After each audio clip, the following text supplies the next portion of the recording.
Welcome to Life, Laughter, Divorce, episode 6. We are back for episode 6. I am it's one more than 5, Yes. one less than 7. Yes. I am your host, Leanne Linsky. And I'm the boyfriend. You are. So, our topic today. What is our topic today? Our topic today is it's therapy. I'm gonna. What is our topic today? I think our topic today is counseling, therapy, that kind of stuff. That's exactly what it is. Marital counseling / therapy. And I'm slashing that. And the only reason I am is because in my mind, I think of marital. Yes, because that's what I want to do when I'm in marital counseling. No, because I think in some cases, not everybody goes to marital counseling at the time it's happening, and maybe they need therapy later, or maybe they're in therapy and this is where some of their revelations come about. I don't know. I'm putting it all in one lump thing, but it's probably best to call it marital counseling. So I'm guessing since you've been through 2 of these things called marriage, you've been, yes? Yes, I have. I actually went to marital counseling / therapy before my first husband and I separated and divorced, and after my second divorce. I went back to the same counselor, in fact. So you went to the same counselor for both of your falling apart marriages? I did. And I figured, why not go back to the person who already knows my story, and I don't save myself some time and money, and I don't waste all that time filling her in. Right. How'd that work out for you? Well, here I am. I didn't get married again yet, so. But you did get divorced. Isn't the whole point of therapy is to stop a divorce? Well, I think so. I mean, I think it's to go and figure out what it is you want to do. That's probably said a little better from someone who has some experience. You know, I mean, I know initially when I went the first time, my husband and I went together. My ex-husband and we went together. Of course, we went to 2 sessions together, and then in the middle of the second session, he left. So that kind of made Left you or left the sessions? Left the sessions, which ultimately was the end. The beginning of I don't want to say it's the beginning, but it was definitely the end. And later he told me that he did come back and knocked on the door, but nobody answered because we were finishing the session. So we never heard him knocking. So I don't know if that is in fact true or not. Just imagine if the door opened, maybe that would have changed things for you. I bet it would have changed a whole lot. Yeah. Absolutely. So what kind of therapy was it? Was it like just talking, questions and answers kind of therapy, or? It was. Well, first, I think she listened to both of us on why we thought we were there. And I remember one thing in particular that she had given us an assignment after the first session. And we each had to go home, and we were supposed to do it separately, which we did. And it was about writing down a list of our wants and needs, what each of us wanted from a relationship and what we absolutely needed from a relationship. So you did activities, though. So we activities did. And talking. So we talked through the session to answer that first question. Yes, we did talk. And she talked back, not like talk back, sassy talk back, but she talked to us and asked us questions. It wasn't a matter of like us laying on the couch, staring at the ceiling, talking, and then her just nodding her head and writing stuff down. That wasn't what it was at all. But basically, she would take turns with us. We were both in the same room at the same time, and kind of ask questions to get a feel about where we were. And she ended up sending us home with a homework assignment. And the next week we came in, and it was time to reveal what we had learned. And clearly we had very different things on our list, which was mind-blowing for me. But it didn't turn out so well. So the second time I went back to her, after, did she use the same techniques the second time? No, because I didn't go back to her until after my second divorce. Oh, so you went when you were going through your first divorce, but then you went as a solo person after your second. Correct. Okay. Mm-hmm. So what did she do for you then? She first of all thanked me for coming back. She was surprised. I don't think that had ever happened before from kind of her reaction. But she wanted to know, of course, why I was there. And I told her, I said, I felt that. To more of a talking session, just for you to get it out than. Yeah. It's none of your business why I was there. Yeah. No, it was more of a talking session, where I would talk. She would ask me questions. I would talk. She would ask me more questions. And, it's interesting because it's not just a matter for asking me questions and me answering them. She also had her input and it was more of a conversation. But that works well for a woman. So I'm thinking if I went to therapy, especially if it was a relationship therapy, I'm not much of a talker. There's got to be other ways or other techniques that they could help with men or even some introverted people versus having, typically women are more of a talkative, express your emotions kind of gender than a male gender, right? I would think so. I mean, there would have to be. And actually, from what I understand, I've heard, so I don't know statistics on this, but I've heard that women are more likely to go to counseling than men are. Somewhere, I think I've heard. Oh, I can believe that because we're solvers. We are the persons that solve problems. Why go to someone else to talk about our feelings when we just want to solve the problem? So guys aren't built that way, at least from our mindset. To generalize. I mean, I'm sure there are exceptions to every rule. Like I'm sure there's some woman that would never go, and there are some guys who would love to go and do. But yeah, I think that I kind of say marital counseling, but in my mind, I have to believe that a lot of people don't necessarily go right during that time, but maybe later on they go and seek therapy. So they seek it as an individual of like, how can I better myself or get over this, I don't know, trauma. Well, yeah, but that's if you are traumatized by the relationship. Yeah. But there are counseling, marriage therapy, if you want to call it that, can be beneficial for couples to try to save their relationship. There's been data to show that. Absolutely. I think so. And I think it probably comes down to willingness. If a couple is willing to show up and go to a counselor together, obviously there's hope. Showing up, but also participating, being part of it. Being part of it and willing to do the work. Yeah. Because not only are you going to have to show up, you obviously, I don't know, not every counselor gives you homework. Maybe. I don't know. I only speak from my own experience. But yeah, you have to go home and apply what you're learning in that session. So what did you learn about from this week's guest? Oh my gosh, I learned a lot. There's actually a lot of methods to marital counseling or relationship counseling in general. And things that I had never even heard of. How about you? Most of them I have never heard of, but again, I've never been in relationship counseling before. But the techniques that she discusses seem to be very couple-centric and ways to try to bring couples together and understand each other, not just through talking, but through actions also.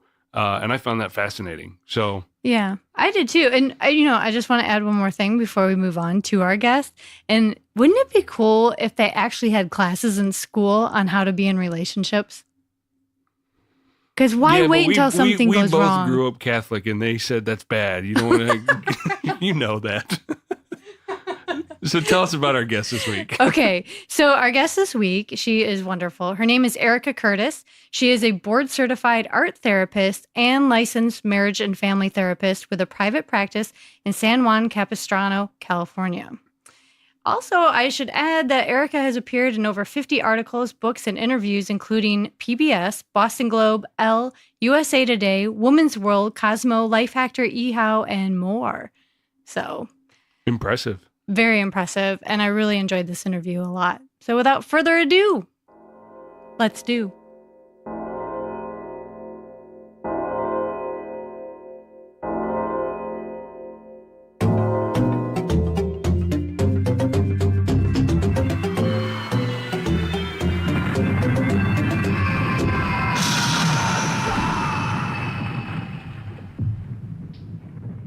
A little more doom and gloom, please. All right. Well, we are here with Erica Curtis, so welcome. Thank you. Hi, good to be here. It's great to have you here. Thank you. I'm glad that you found us. And took you down some secret passageways. Yeah, not too bad. In our secret recording studio today. So awesome. So we've all met. We were just sitting here talking, and go ahead and fill us in a little bit on your background. Sure. Yeah. So I'm a licensed marriage and family therapist, and I'm a board certified art therapist. I have a private practice in San Juan Capistrano where I work with families, couples, kids, teens, adults, you name it. And I also teach for UCLA Arts and Healing. I used to teach at Loyola Marymount University's Department of Marriage and Family Therapy with a specialization in art therapy. Rest of my time, I'm with my husband of 11 years, 12 years. He's going to kill me that I don't remember how many years it's been, but that's how good it's been. That's awesome. And we have 3 kids, 7, 4, and almost 1 years old. Awesome. Yeah. So busy's good. Yep. I enjoy being busy. So I was curious because I had read about the event you were doing at the Museum of Broken Relationships and the art of transformation. Yes. And that kind of fascinated me because I've obviously been through marital counseling before and everything, being married and divorced. But this is kind of a new concept for me. And I was like, what do you do? And that people could come into that lecture that you did and bring an object of something from a relationship and transform it so that they don't have the same, I'm guessing, same feelings or same association with that object anymore. Right. And is this part of like what you regularly do when you work with people, or? Well, this was an interesting proposition or proposal, if you will, no pun intended, or suppose I pun intended. When the museum contacted me, they just said, hey, would you come in and do a workshop? And I said, sure. And then had to think about who would be attending a workshop at the Museum of Broken Relationships.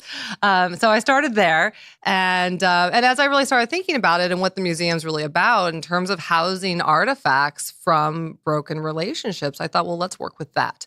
Because what I do with whoever comes in to see me, whatever issues they're working with, we start with what are the problems or what are the concerns, what are the goals, and then using different means to work with that, and art being one of them, one of many things that we do. But the thing about the art is it helps people to have a different experience. When you just talk, you mentioned being in couples counseling before, and when you talk, you're really only accessing one part of your experience because words are associated with the logical, rational part of our brain. We're really only tapping into a very small portion of our brain and a small portion of our experience, therefore.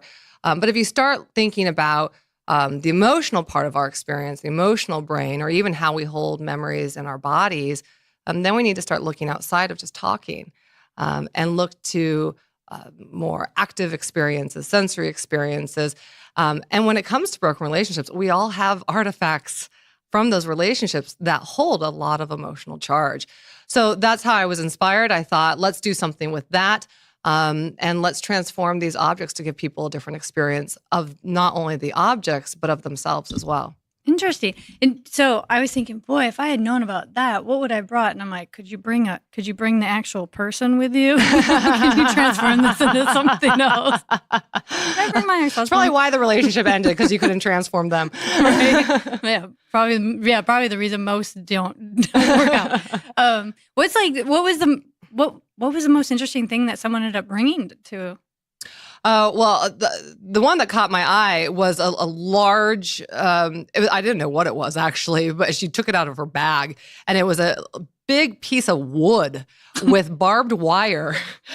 Like a weapon? It could have been used as one. I bet she actually wanted to use it as one. Yeah. Oh my God. But it was actually not from, turned out it was not from, an intimate, well, not a romantic relationship. It was actually no kidding. That would prevent anything from happening. What's that on your headboard? I don't think I'm going there. We'll talk about that later. No, but it was actually a relationship she had with her neighbor, and it signified this sort of wall that had been built, literally and figuratively, between she and her neighbor. So it was a piece of a fence that used to be there. So that was, so that certainly caught my eye, not only for the barbed wire-ness of it, but for how massive it was. And it was interesting because she actually emailed me later and she told me what a transformative experience it was for her. She said she hung the resulting piece, she wrapped it in blue twine. And it ended up looking like a butterfly when she was done, or like a cocoon of sorts. And she said that she actually ended up hanging it up outside next to the wall, and that she was able to look at it in a really different way and really transformed her feelings about it. Wow. Yeah. That's pretty interesting. You're probably like, oh, where's this going today with this class with a barbed wire wood thing? That's hilarious. But that's pretty fascinating. Was there anything else that kind of stuck out? Yeah, well, I mean, part of the process, just to kind of dial it back a little bit, it wasn't just people came in, pulled something out of their purse and wrapped it up with blue twine and ta-da, they felt much better about it. There was quite a few steps that we took, and one of them was just to first look at the object. And this is something that people can even play around with at home if they just get an object, and just to look at it and just to first connect with the fact that objects have meaning because we imbue them with meaning, because we give them meaning, right? Mm-hmm. That an object itself doesn't have emotional meaning. We give it that emotional meaning, and we give it emotional meaning for a really good reason. And that reason is because in a positive way, when we give objects in our lives emotional meaning, it helps us to remember those times. It helps us to feel more connected with those people. And that's really healthy and really good, until it's not healthy and not good anymore. And those are the points that we need to start saying, is this serving me anymore? And if it's not serving you anymore because the relationship is, broken or past, is it preventing me from moving forward, right? Mm-hmm. So that was the first thing that we spent some time reflecting on. And one of the things the woman with the big piece of wood in the bar, she couldn't really do this very well, but I invited people to hold their objects and then just let go of them physically, open their hand and just see what that felt like physically, right? Mm-hmm. And then to hold it really tight and then just to release it again. And to look at the object itself as an object and to understand that they gave it a story. So then what we did is we went through a writing activity. And I invited people to think about what the meaning was or what the story was that they told themselves about the object. Uh-huh. And then in addition to that, what the story was about letting it go. So for example, sometimes people listening to this right now might start nodding their head going, oh yeah, sounds like me. If I let it go, it means it wasn't important in the first place. Right. If I let it go, I might forget.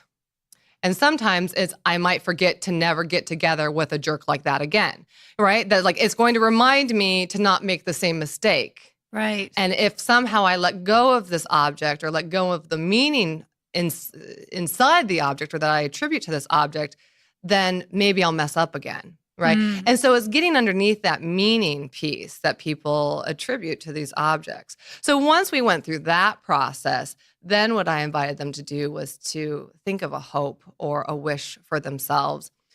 For some people, it was a simple goodbye, just the words goodbye. For other people, it was, may I let go of the past so I may be open to what is coming in my future, right? Yeah. So people came up with a wish or an intention, wrote it down on a piece of paper, cut it out, and then they actually wrapped that intention into or attached it to the object. So it wasn't just a process of mummifying the object, right, and burying it good and dead, but it was actually this process of giving it new life with an intention for the future. Right, because your exercise, it sounds like, I find a lot of releasing for me comes in writing. Yes.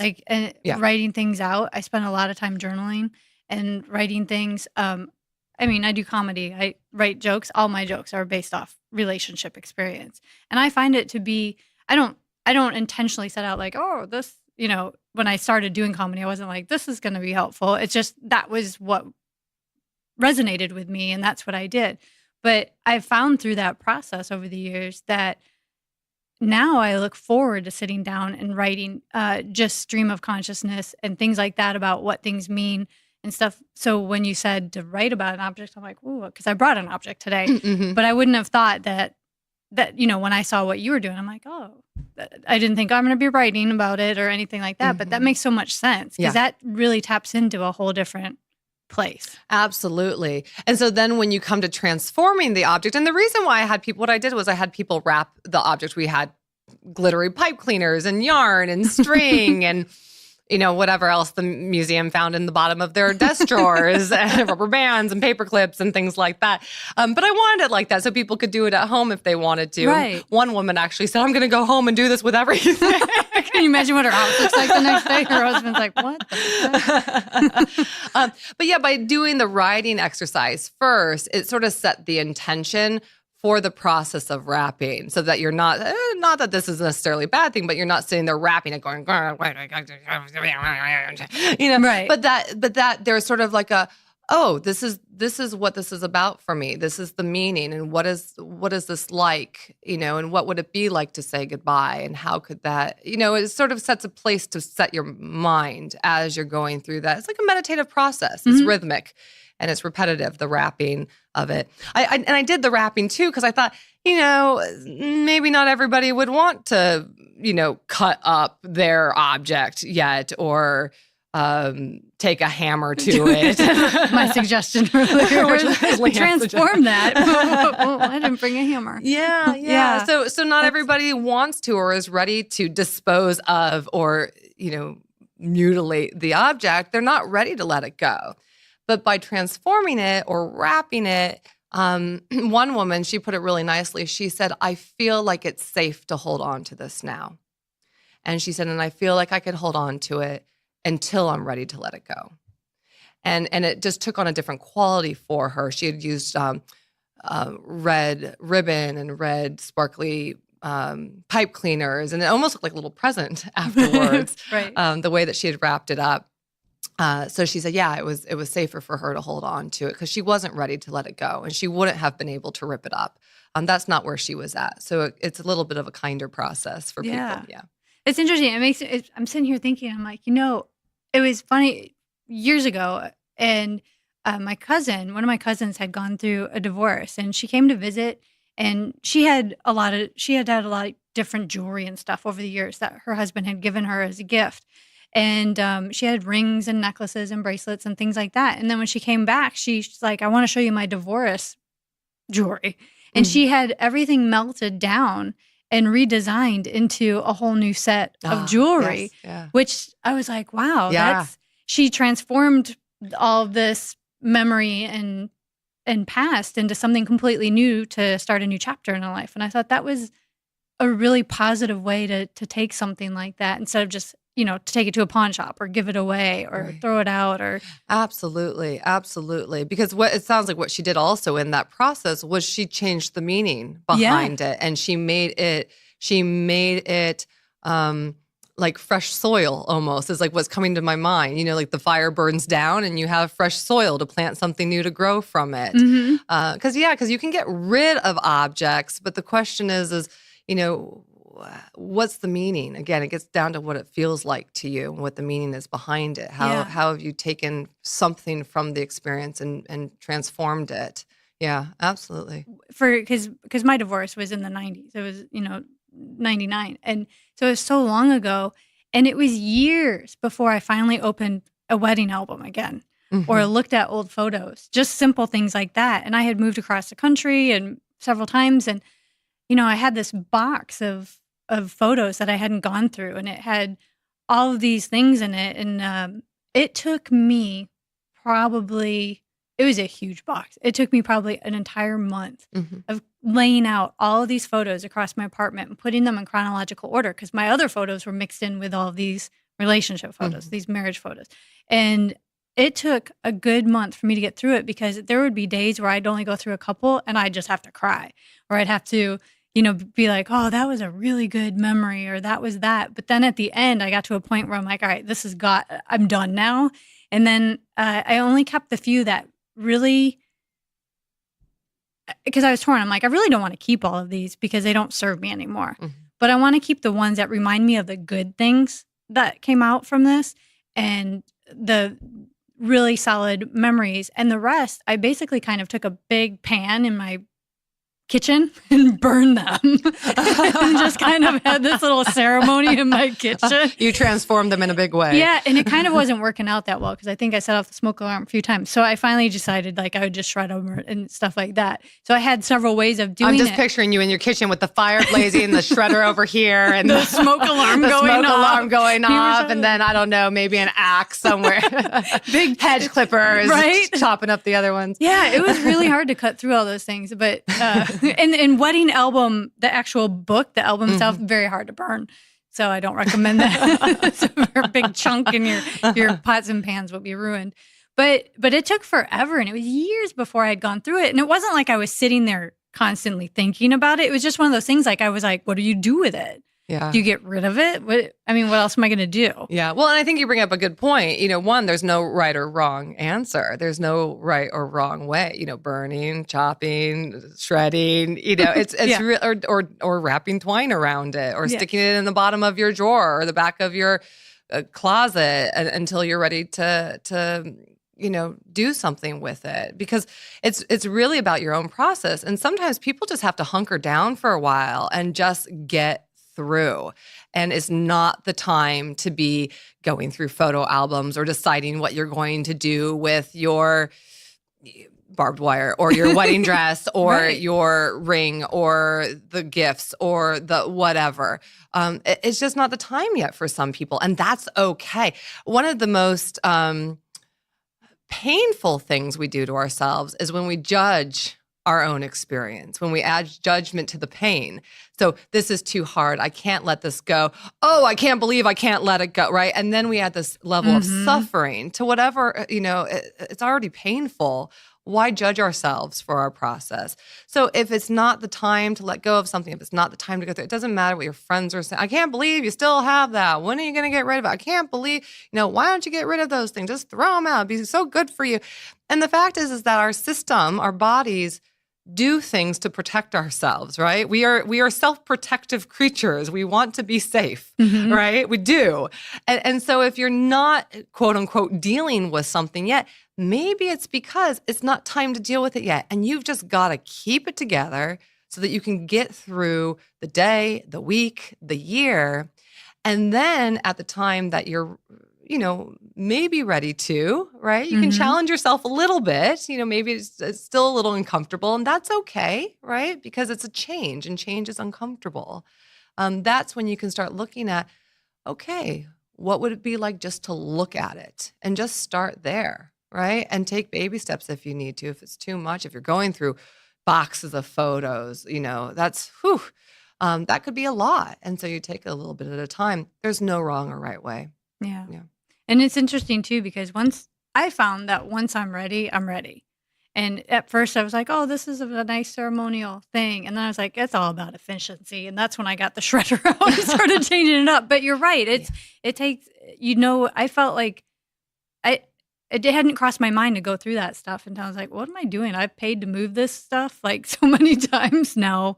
Yeah. Get rid of it. Well, and that's an interesting point too, because sometimes, it's almost like the air that we breathe and we don't even realize we're breathing toxic air. Like we're carting around boxes of old memorabilia or artifacts from past relationships. And we don't even realize that we may be breathing toxic air. And that it's time to at least stop and look at it and say, what is it about these objects that I need to hold on to them? Yeah. What is it about them? And to go through that process. And then what is it about letting go of them that's so difficult? What story have I created? What am I telling myself? Because it's just a story. It's just a story. That's all it is. And we believe we're our thoughts, but we're not our thoughts and we're not our stories, right? And we can re-narrate our stories if we want to. Yeah, so true. So true. And that's interesting because I talk about in my stand-up, I talk about relationships and stuff all the time and whatnot. And, after a year of performing it everywhere, I was kind of like, all right, I'm ready to write the next thing, but I don't know what that is yet. So I'm fascinating hearing what you're doing with the art is that it's true. It changes so much by especially being able to tell my story. It's so different telling it now than it was when it was fresh. Right. And over the years, I look back at like what I've learned from those experiences, and that's changed. as I've gotten older and I've gone through other experiences as well. I have a whole different perspective on my marriage than I did, 20 years ago. Absolutely. Yeah, I tell people it's like when you have a big emotional experience, like the rupture of a relationship, a really close relationship, especially. But it doesn't even have to be a close relationship. It can be somebody giving you a dirty look, and that can create an emotional, upset for somebody legitimately. But what happens is the brain has to digest that and the body has to digest that, right? So there's this big emotional charge, and sometimes the brain it's like too much. It's like you just ate a big wad of gum and your stomach can't digest that gum. And so I tell people it's like having gum stuck in your brain, and it holds that emotional charge, and it can hold, and the stories around it and the memories and the visual and the sensory and everything. And it's all stuck to this big wad of emotional gum that's sitting in your brain, and your brain just can't digest it. Right. Mm-hmm. And it takes time, and it takes working with it, and it takes transforming objects or talking to people about it or having new experiences that you relate it to. It takes crying sometimes. It takes letting the emotion out. It's a big loss, and we don't really think about it as that, but we have to grieve. We have to go through the grieving process of losing a relationship. The person's not dead. Sometimes you might wish they were dead, but you do have to grieve for it. And that involves denial and anger and sadness and more denial and more anger and more sadness. But that is the process of digestion, of emotional digestion, to allow the brain to break this up and finally store it away like a memory, just like you would remember what you ate for breakfast. But for a long time, it just has all this emotional charge around it, and it takes some working through to get that all digested. For sure. And when you work with couples or individuals, even after a divorce or end of a relationship like that, so I know from our conversation before, like this art of transformation with these objects, do you usually talk to people about that, or do you have other ways of incorporating art into helping them work through that? What are those things? Absolutely. So again, it depends on what the person's coming in with and where they're at and what they're needing. In high conflict couples, you asked about couples coming in, they're in high conflict and maybe, coming in because they're wondering if they should divorce or not. Sometimes just writing or drawing will break their pattern of communication because, we get in these cycles of, I say this, then you say, it's like we're reading a script almost, right? And the argument is a script. It's like, I say this, now you got your line now. Now I say my line, and that's not true. You never listened to me. Okay, now you say you never listened to me. Okay, now you said it, and then I say whole dance, right? And it's the same thing. And so by saying, okay, wait, stop, show me what that looks. Show me, for example, I had one couple, and I just said, how close do you feel? How close do you want to be? Just show me on a piece of paper, right? And so right there, we just interrupted the cycle, got them to stop shouting at each other and reflect for a minute. And this way also, they were able to both communicate something simultaneously. So it wasn't about, I'm saying something, now you're going to respond, but they both got it out there on the piece of paper. How close do we feel? Do I feel? How close do we want to be? And then we were able to look at them and compare them and talk about them. Oh, isn't that interesting? You feel a little bit closer than he feels, but you both sort of have the same goal, it looks like. You actually both want to be about the same closeness to each other. So we're working towards the same thing. So finding common ground through just a simple visual representation like that is one example of something that I might do. Yeah, because inviting someone to bring an object like barbed wire and wood in a couple's confrontational thing probably wouldn't be a good thing. I'm like, please don't say they brought in barbed wire. Yeah, so depending on, a lot of times it's very spontaneous, and it just depends. And it's just, sometimes it's just breaking them out of their habits and getting them to look at each other a little bit differently and look at their own needs and their own feelings in the moment. Sometimes it's just coming to a place of compassion. And sometimes that's difficult when we're arguing. But again, breaking the cycle and stopping and just, it's kind of like parallel play. If you think about kids, if you have little kids, they play next to each other. They don't really play with each other yet, when they're really little. And we don't really talk or think about this much, but sometimes adults need to go back to parallel play. It's like you're playing in the sandbox next to Joey and you're not really, maybe you throw sand at him once in a while, Right. and we keep the sand low, and then they go back but they're actually very aware of each other. That process of parallel play is really important to our social and emotional development because we're learning how to be in the company of other people. We're paying attention to what they're doing. We're very aware of what they're doing at the same time we are, but we're not quite interacting. And sometimes you have to, and not in an infantile way, take adults back there, but we actually do need to get back to that place when we are so entrenched in anger and resentment, and really hurt is usually where both parties are coming from, is a sense of my needs are not being met here and I feel really hurt about it. We need to go back to that place of let's be next to each other and be alongside each other rather than interact with each other, because that pattern is too dense with the anger and the resentment that we need to kind of take a step out. So giving an art activity, for example, allowing them to interact on paper even, being playful together, sometimes just introducing play back into a relationship, having one person draw and have the other person chase them around the paper with the markers. Just doing something. See what we're doing tomorrow. He's going to be like, no, Leanne, I'm not doing it. You're going to be doing some coloring tomorrow. So it just really depends on the couple and where they're at. But there's all kinds of ways, that we use art again, it's just really about taking a different perspective, interrupting the pattern that's there, and connecting them to a more compassionate place, a more self-reflective place, so that they can then re-enter the conversation from a place of feelings and needs, and not from what you did or didn't do. Do you find that's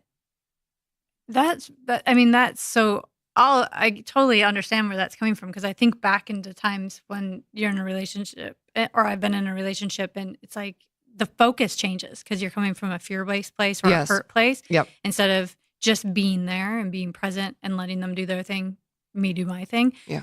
But I also am thinking about this, and it's interesting because after I've gone through a divorce or breakup or something, I find that's where I start to get very active again and start more physical things, whether it's increasing the times I go to the gym or taking another acting class or performing more or doing stuff like that.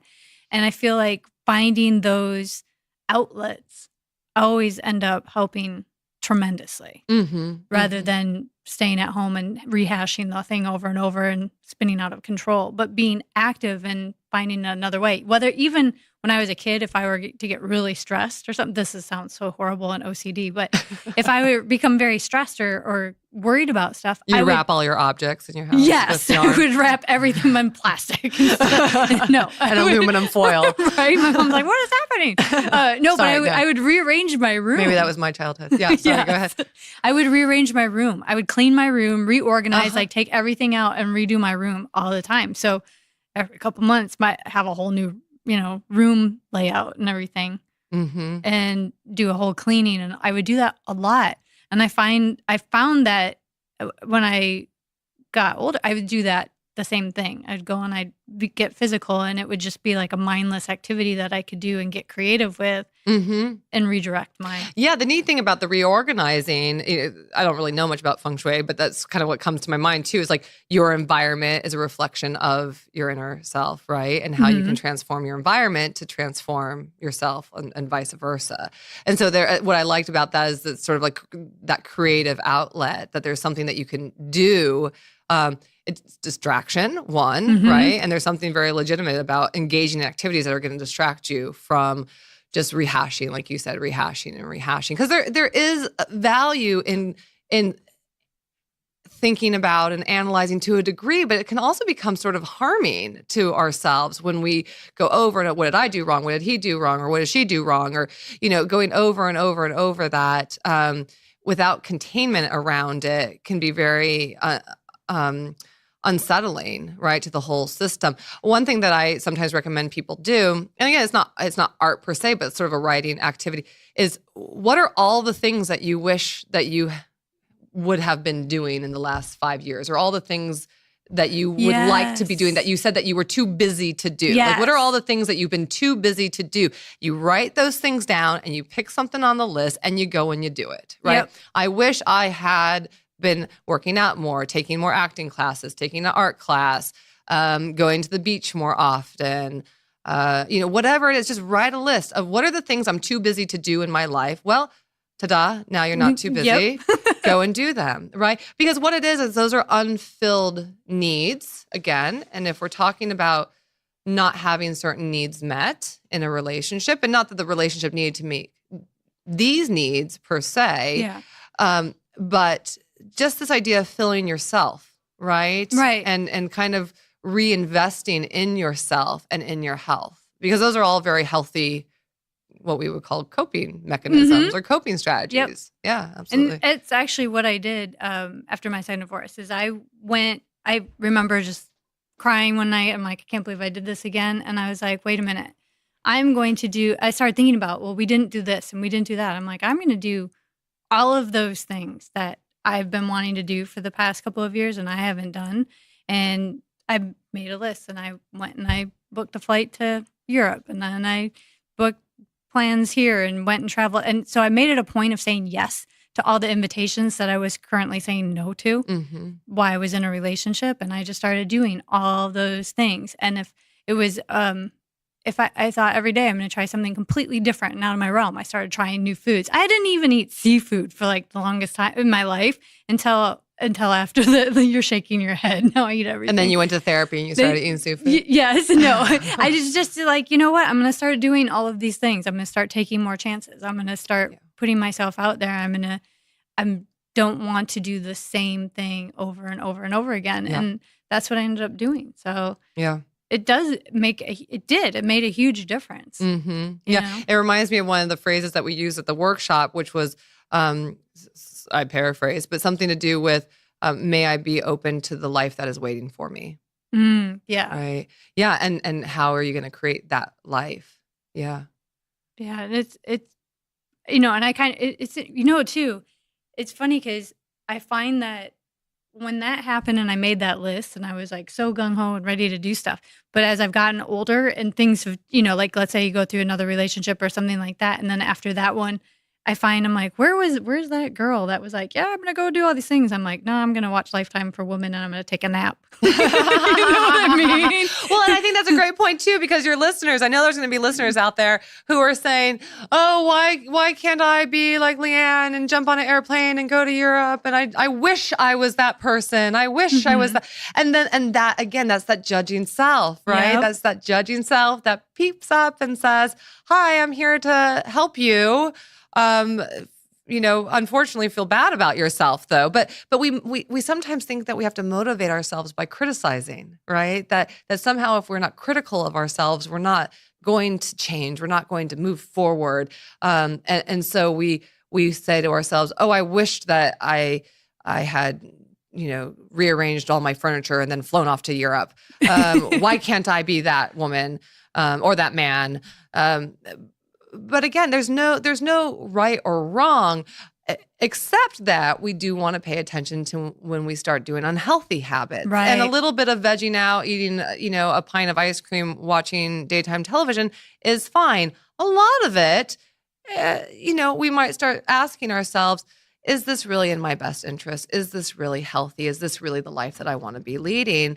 And if the answer is no, but it's too hard to stop or to change, then that's when we want to say, okay, who can I reach out to? Is it friends? Is it a therapist? Is it, somebody in the community that I connect with?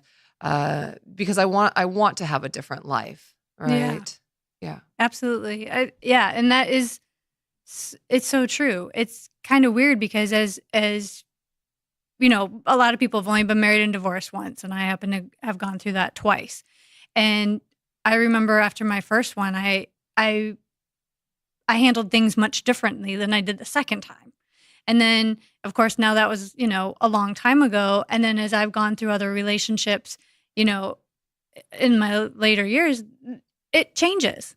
It changes. I'm living in a different state. I'm doing different things. I have a different career or I feel differently, and so it's interesting because I'm like, how come when I went through that, I was so ready to do this? And then this happens, I'm so ready not to do that. I do this. But I also realize it's kind of like what you said, I have to reach out to other people, or I have to tap into, well, what else is going on that I feel this way? And I know a friend of mine will say, well, okay, so you feel bad. Well, give yourself 20 minutes and move, and then set a timer. And I kind of think of this sometimes. I was like, well, okay, so I want to pout and throw my tantrum and things aren't going my way today. I'll set my timer for 20 minutes. And then when I'm done, it's like time to get back. Yeah. I'll give myself, I'll honor this and then kind of move on. Yeah. That reminds me of a couple strategies that actually comes out of trauma work. But again, ending a relationship for a lot of people is a trauma. You do it enough. It's almost a trauma or a career. I'm not sure which. Yeah. But the idea of coming back, and people might say, well, then how do I come back? Okay, so I can be in my feelings and feel bad and getting, and all these things. And that's important too, actually. It's really important to feel the feelings, to work through them and process them. And then you need to come back. And how do you come back? People are going, okay, great. How do I come back? And there's some actually really simple strategies that you can use. We call them grounding techniques. And one of them is to pick a color. Okay. And again, it's not making art, but it's art's based because it's visual. And it's working with colors or shapes. And I like to pick hard colors like pink, for example. Like there's not a lot of pink. Well, I don't know about your house. Maybe there's pink all over the place, but there's not a lot of pink. No, there's not a lot of pink. All right. Or like if I'm out for a walk or a jog or something like that, and I'll just pick pink. And you don't need to be going through anything emotional to do this. It's just a good practice to get out of your head and get more grounded in the present. And so you start looking for pink objects, pink flower, pink brick, pinkish brick, right. Wall, pink car. Interesting. Right. And so you just look for that. And as you're doing that, or you look for circles. Okay. Circle wheel, circle bicycle wheel, circle. I'm on the wheel vibe here. I can't think of anything else as a circle that you might see. I know. I'm trying to think. I'm like, what else is a circle? I'm not sure. Circle sun. No, but you look for something. You pick a color, you pick a shape, and you look for it and you name it. And as you do that, your brain is focused on something in the present. And so it's not wandering, right? It's not going to the future. It's not going to the past. It's just in the present. And one of the women that I work with, I remember her saying, we did this activity. And we were actually doing a phone session. She was walking. So I said, okay, do this. Pick a color. She picked green. And she's going green bushes, green not flowers, green grass, green leaves.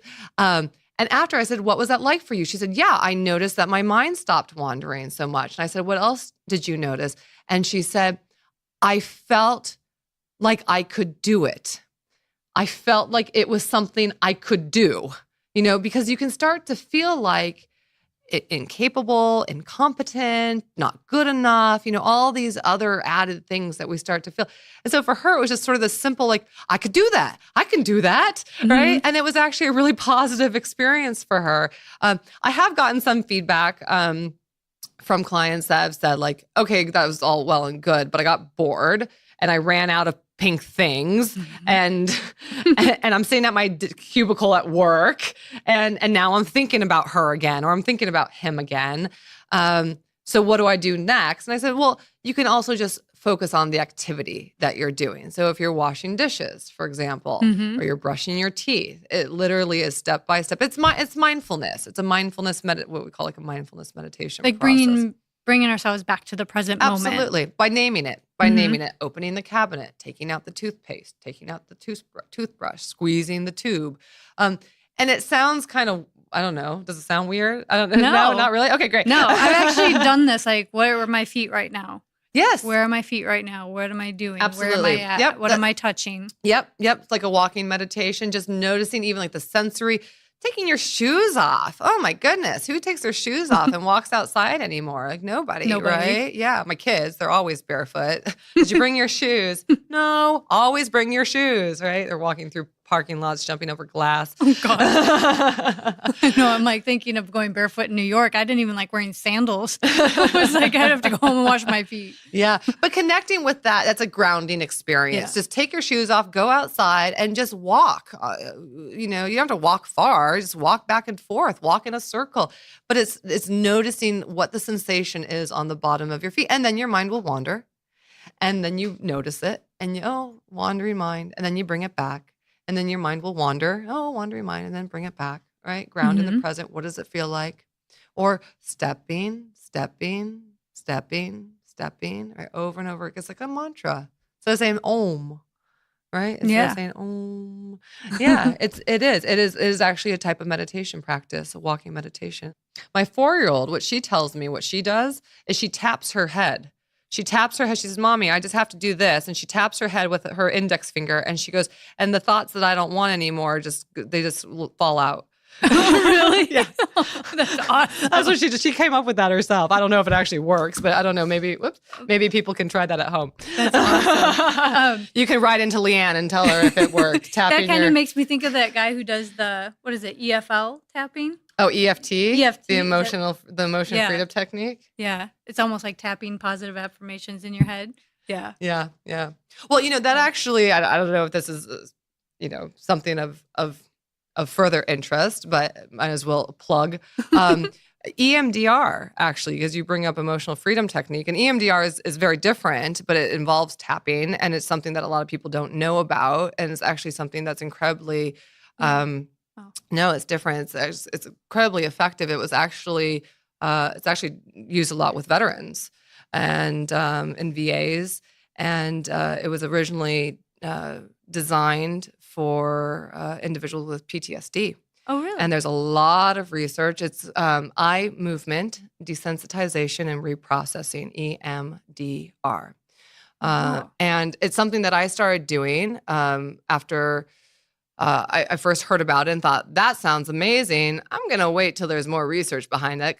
And years later, just more and more and more positive outcomes coming out. So I thought, all right, I'm going to go check this out. So I went and got trained in it and see amazing results in using EMDR. So I bring it up because if any of your listeners have sort of tried everything and they're still stuck with that emotional gum stuck in their brain, EMDR may be a really good option for them. And essentially what it does is what they hypothesize. They don't know exactly why or how this works.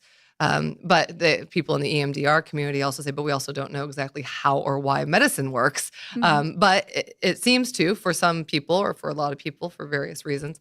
But essentially what it does is either through tapping on either side of the body, holding tappers that buzz, right, left, right, left, right, left, or through eye movements. So it's tracking the therapist's fingers or a baton back and forth. So you're crossing the midline. What it does is it activates the different hemispheres of the brain back and forth.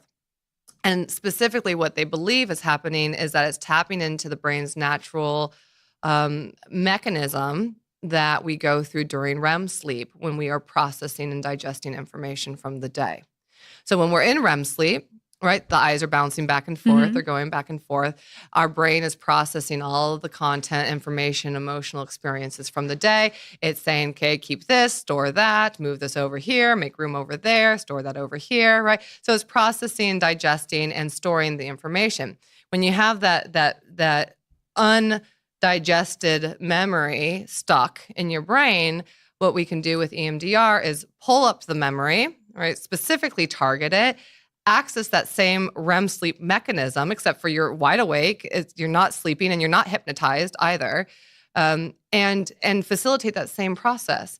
And what people find is that the memory starts to lose its emotional charge, and it actually starts to break up. Sometimes for people, it gets a little fuzzy, and suddenly they feel like, it happened. It was just a memory. So it's a pretty remarkable approach. That isn't for everybody, but for people for whom it does work, there's some pretty outstanding results. That's really cool. There's kind of, I'm finding that there's like endless options to overcome or to cope or to work through hurts, whether physical or emotional and stuff. And it's just kind of fascinating to me because you're right. It's not just always about talking through them. It's not because you're just using one part of, it's more of the logical part rather than all the feeling and stuff that's associated with it. Yeah. And I feel like that's probably why it takes, maybe I'm wrong, but maybe that's why it takes most of us so long to get through it, because we have to work through it in so many different ways. And not just by talking, but by dealing, by coping, by physical action, by transforming feelings and all of that stuff. Yeah, well, that goes back to what you were saying in terms of, getting physically active. When you said, I go and I start, doing more acting and more gym time. And, there's actually a lot of research also that supports moving your body to shift your brain. And not just in terms of brain chemistry, feeling, like the happy chemicals get released when we exercise and all that, but actually, being able to mobilize your body can help shift emotional material in the brain. And depending, there's some researchers that suggest it's because, if we go through a trauma, if we want to call it a trauma, right, a traumatic experience, or upsetting experience, there's so much that goes on in our bodies. Also, it's not just, when you're yelling at your partner or being yelled at by your partner, if you're in high conflict, and maybe it's not high conflict, maybe it's more subtle than that, maybe it's just silence and just cut off. But your body is responding to that. Your heart rate goes up. You hold your breath. The number of times I remind people, like, breathe, breathe. No, really, I really want you to take a breath right now, because they're holding the muscle tension. Yeah. And if you think about ourselves as animals, right? Fight, flight, freeze responses, we go into that when we're in relationship with people also. So if we're feeling threatened, you mentioned fear earlier, and I think you're absolutely right that there's a lot of behind the anger, the resentment, there's fear. It really gets down to fear, I think, on the parts of both parties. So if you think about going into a fear state or a fear response, your body's going, I'm about to be eaten by a tiger, right? Or there's the poison berries or whatever it is. I got to fight, I got to run, or I've got to play dead, right? And so depending on what your own personal, and it's not a choice. It's not like we choose the response. We all have sort of an innate way of reacting. Yep. In situations like this. Some of us, our fight flight response is to fight back. And so we get bigger and stronger and louder and throw bigger things, right? For other people, it's to flee. And so, for example, I might see a couple where the woman is really angry or loud or accusatory, and the partner gets quieter and quieter and quieter and quieter, right? And whether it's, female-female relationship or male-female relationship, but, one person gets really loud and the other person gets much quieter, right? So it's a flee response or even a freeze response, right? Sometimes they'll just freeze or dissociate completely, like check out. And it's like, and all I want is for you to respond to me, and the person gets angrier and angrier because, like, they just want to shake the person and get them to respond. Well, the person's response is self-protective, and it's to curl up in a ball and play dead until the threat is gone, right? And so we have these natural ways of responding in situations like that. But talking about fear, it makes me think of that book, The Gift of Fear by Gavin de Becker. It was Gavin de Becker is I want to say that's his name, and he was one of the prosecuting witnesses on the OJ case, and he became an expert witness years and years before that, I guess, because he came from an abusive family. His mom drank and did drugs, and if I recall correctly, and he learned at a young age when people's threats were real and when they weren't real, as a matter of survival for himself. And later in life, he went and studied this, and he became an expert witness, and he is called in for like assassination attempts and stuff like that to study to see if these are real threats. But what I remember in this book and what you're saying is that we oftentimes, we're animals we're animals. And we oftentimes forget that we're animals and we use logic to explain everything Right. and to justify our feelings rather than recognize that it's a gift. Like feeling that flight or fight, like, what do I do now? Mhm.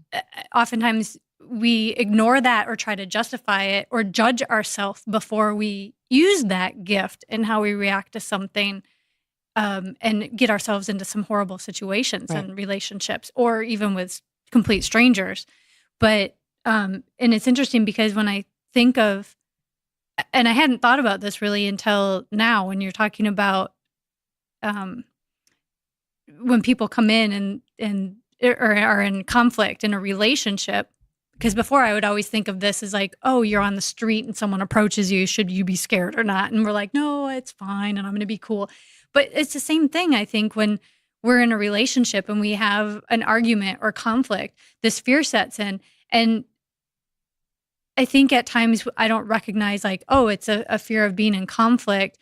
And instead I try to, we try to justify our actions or throw the focus back on them and react in a certain way instead of stepping back and go, why do I feel this way? Yes. Where is this coming from? And being more self-aware of.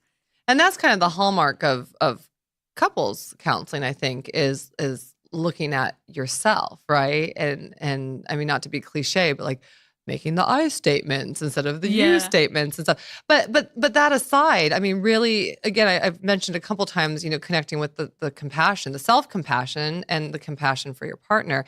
And when you understand that, and this isn't always true, but typically, to make a generalization, but, typically, one person in the party has a fear of loss. Mm-hmm. So loss of the relationship, loss of love, loss of security, right? Which can sometimes be, worries about money or things like that, or worries that they're not loved enough.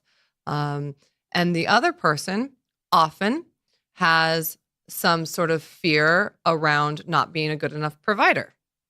And what happens is one fear triggers the other fear, right? So one person is afraid that I'm afraid we don't have enough money. I'm afraid that and it doesn't usually sound like this. It's usually, well, you never, right? So like, for example, somebody comes home from work. Right, over here laughing. Right? So you're at home and, one person's been at home and making dinner or whatever. And the other person comes home for work and, what's for dinner, honey? Sort of this classic, like Leave It to Beaver or whatever, right? So what's for dinner? And the partner who's at home says, what about hello? You don't even say hello. You don't even, right? Like, I've been working all day at home and I've been, whatever it is. Yeah. Okay. All right. So translation, okay. I'm not feeling loved and appreciated. Okay. Translation, I'm afraid of losing, right? I'm afraid of not having love, appreciation, connection, right? And meanwhile, this person saying, why don't you just say hello to me? You never, you always, right? Those absolutes. And the person who's just gotten home, first of all, they're probably like going, oh my God, what did I just step into? Get me out of here. I just wanted some dinner. It wasn't even about that. Yeah. Right? But at the same time now, that person's insecurities about not being a good enough provider have just gotten triggered, right? Mm-hmm. Like, oh, I'm not good enough. Everything I do is wrong. Everything. I can't even walk in the door and say a simple thing without her, or without him. And so when you dig deeper, there's that fear of and what happens is we turn towards our own needs, our own hurt, and what it triggers in us, rather than going, oh, she's feeling like, or he's feeling like, I don't love, honey, of course I love you, right? Mm-hmm. But we don't do that. Instead, we get caught up in our own insecurities and our own fears, and then we fight or flee or play dead, right? Because that's our instinctual response. And then that triggers in the other person their fight or flight or freeze response. Yeah. So it's stopping and pausing and saying, what is my feeling? What is my need? And how is it being? And what is my partner's feeling? And what is my partner's? It's interpreting it. What I think is a great read is Nonviolent Communication. It's a book. That sounds like a good one. Nonviolent communication.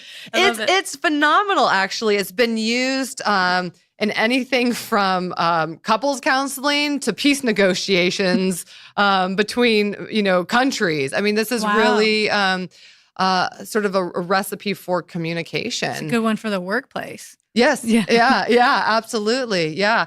And like I said, it's been used in all kinds of, facilitating conversations between opposite gangs, facilitating contracts between different parties who have different, needs. And so that's where a lot of this comes from, is nonviolent communication. You can take a look at the book. It's not my book. It's a great book though. And it kind of walks you through that process of identifying feelings and needs. And then the last piece of it is a request. So with your partner, then making the request, would you mind? And whatever, like, would you mind when you come home, come and give me a hug before you ask me what's for dinner, right? Because that's getting to your need. Gosh, when you came in and you said, what's for dinner? I felt unseen. I felt unappreciated. Right. It's not a you did that and how could you, right? But it's just checking in with yourself. What was that about? Oh man, did I just overreact there? Right. How was I feeling? I felt unseen. I felt my needs were being unmet. What were my needs? My needs were to know that my partner appreciated seeing me and was happy to see me. That was just a basic need, right? Okay, so what's the request then? The request is, in the future, could we say hi before what's for dinner? It's a silly example, but you get the picture. Right. And then vice versa, connecting with the other person's feelings and needs. Okay, what was my partner feel? Because it's not all about me, or you, because that's not a relationship, right? It's about us. So what was my partner's need? My partner was hungry. My partner came home and had a long day at work. Legitimate, right? Feeling hungry, right? What were the needs? The needs were to eat.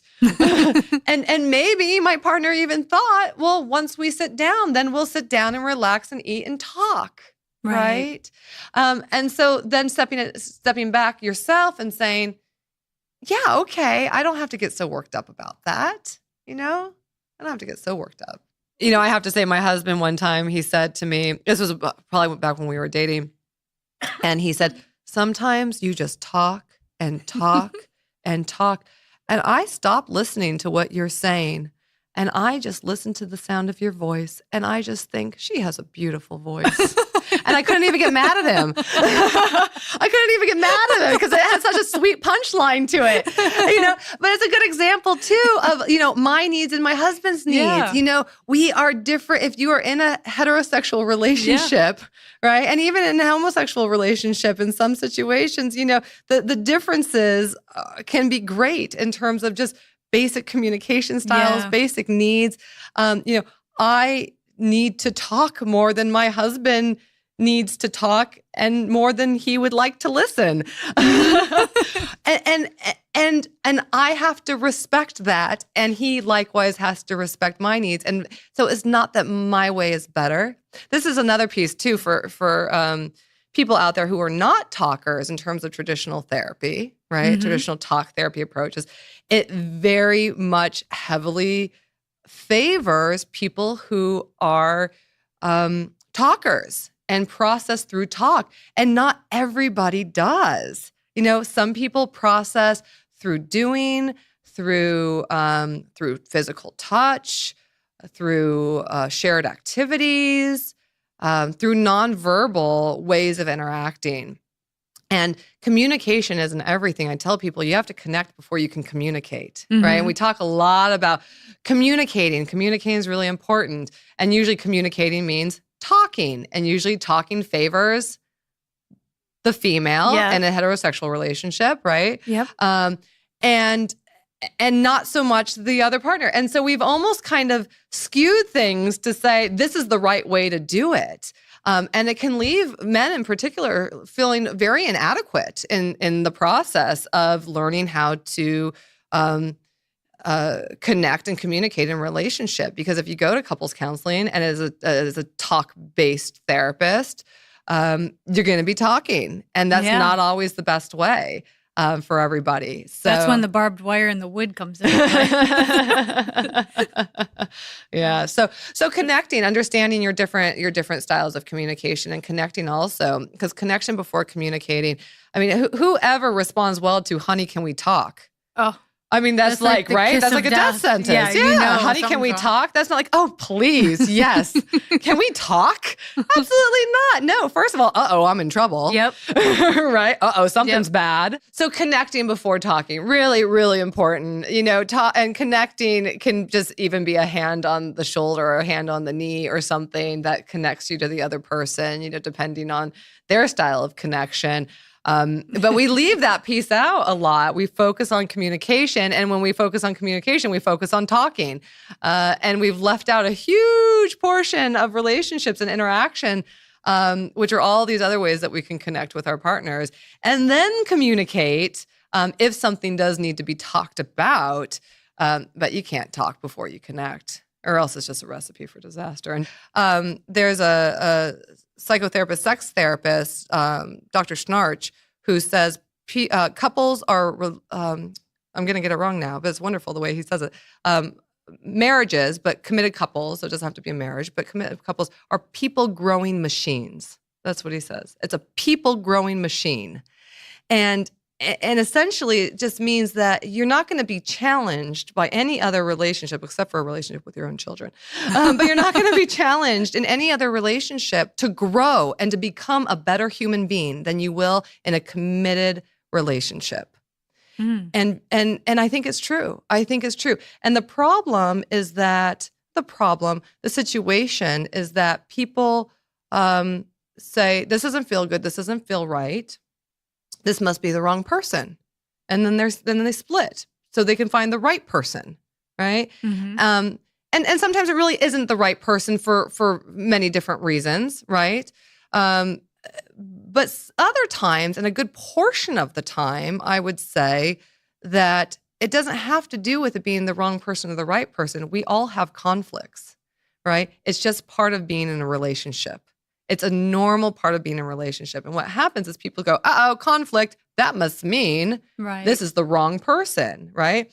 Because my way is the right way, and I'm going to find somebody else who does it the right way like I do it, right? Rather than using it as an opportunity to grow. And more often than not, and this is why I'm in the job that I'm in, I wouldn't be a marriage and family therapist if I didn't wholeheartedly believe this. A lot of times relationships can be saved and worked through if both people are willing to bring themselves to the table and say, I am going to let this experience grow me and grow us. And when I tell people, because people will say, well, how do you know when it really is time to end the relationship? And I'll say, well, if you both show up, right? If not just show up to session, but if you show up in yourself, right? Yeah. If you show up in the relationship, you know, and you really use this as an opportunity to look at yourself and grow as a human being, right? Then that person, when that person is here, they will know whether or not the relationship is something to continue, right? When that person shows up, because you'll be able to look at your partner and say, is my partner showing up too? Is that better them showing up? And if the better yous are both coming to the table and growing individually and growing as a couple, well, then you just go on your blissful way until another conflict arises, and then you go through the same process again, right? That sounds awesome. You know, but if you show up and you say, I've really looked at my stuff and I'm really stepping up my game here as a human being, you know, I'm stepping up my game as a person here, being a better person, and my partner's not.